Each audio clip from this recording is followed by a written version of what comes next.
that's fraternity is an English word, but it comes from the Latin word pater, which is father. Mm-hmm. So you can see how from the Latin to the English, they may look, that doesn't look anything alike. So how would I be able to tell that without, looking it up in a dictionary or anything like that? Right. But if you know the form, you know that T and F, that's a transliteration. So T to F is common. You see that in many words.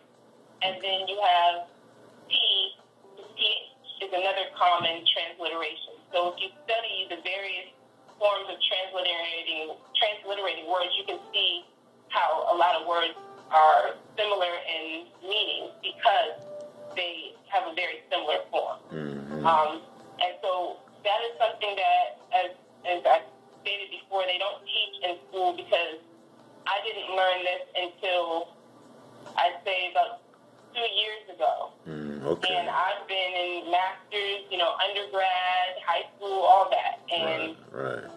It never presented it. But it's important because, for one, it enhances vocabulary study. And, our children have significant issues with reading.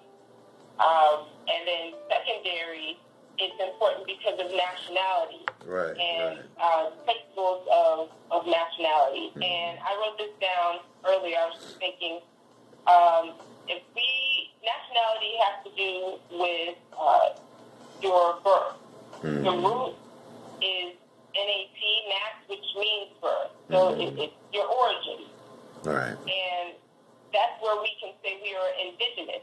Okay. Because Jin is the root of indigenous, which also means birth. Right. So, nationality and being indigenous are concepts that go hand in hand. Right. And so if we seek to be indigenous or be in our indigenous status, then we need to be using the indigenous terms, which would be the denotative terms, which would be the original meaning of words. Right.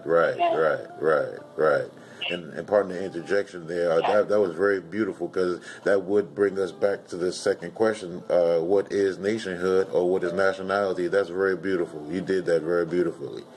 Thank you. Go ahead. Go ahead. You want to add to that? Because I was going to go to the third question, but that was really beautiful. Okay. How does nationality? Well, no. Let's do the astrology. What is astrology, and what do you do with astrology? Okay. Astrology, if you break that word down, yes, it is the study of the stars. Anytime you see L-O-G-Y, that is study. Okay. And so, psychology, study of the mind, astrology, study of the stars. Right.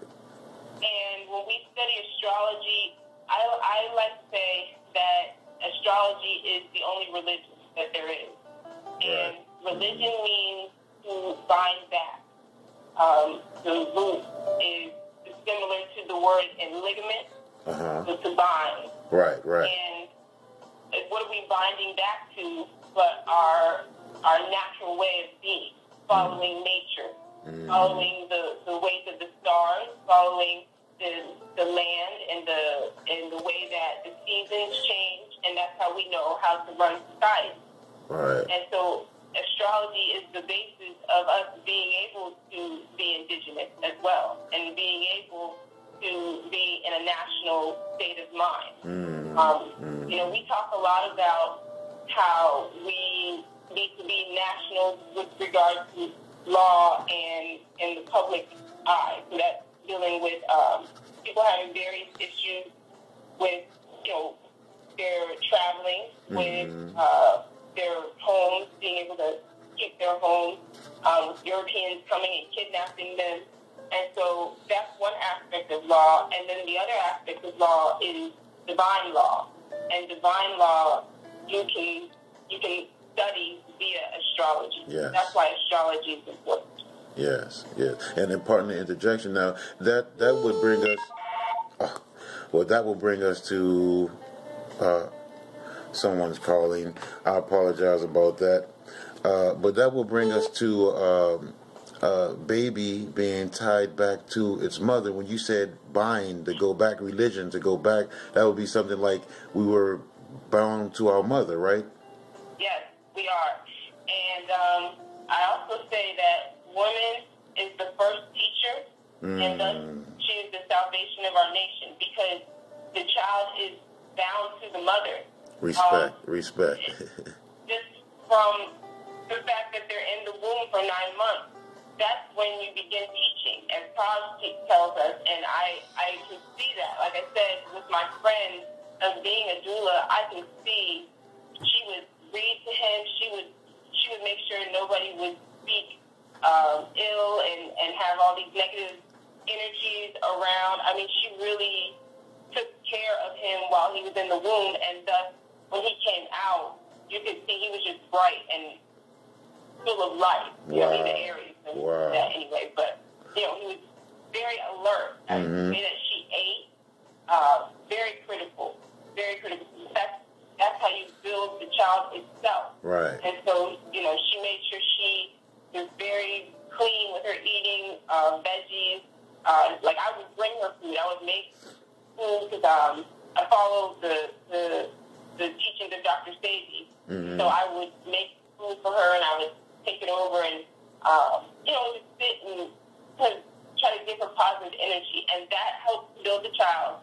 And that child is going to step into his own purpose and role that pertains to uplifting our nation. And so if we're doing the opposite, if we're poisoning the children with misinformation, with bad food, with bad energy, then, I mean, you're going to get exactly what you put in. Right. And so that's why woman is the first teacher.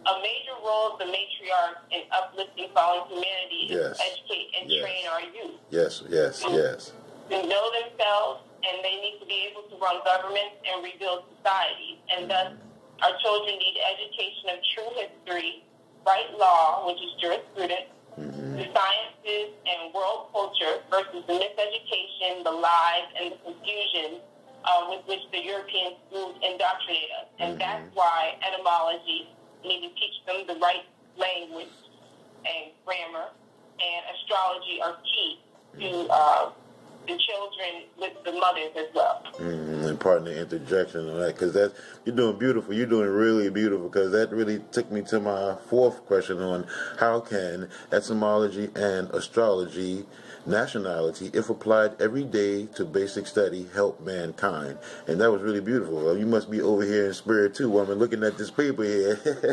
but it's okay. We have that Scorpio. There it is. You know it. So let's go ahead to the next one. And the next one will be, what and why do our children speak with lazy tongues? And I know that you know, by me and you being here in the DMV area, we know our babies can talk with some, oh my goodness, you know what? Yeah, I know.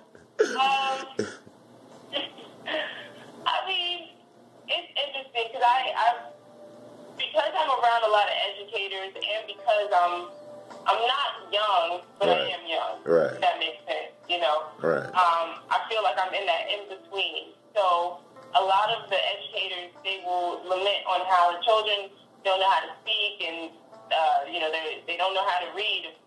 Is a big factor. Right. Don't know how to speak properly either, and so I try to express to the young people, it's one thing to have your vernacular amongst yourselves, amongst your friends. Right. But you have to be able to go into the public realm and be able to speak in a manner that everybody can comprehend. You know. Right.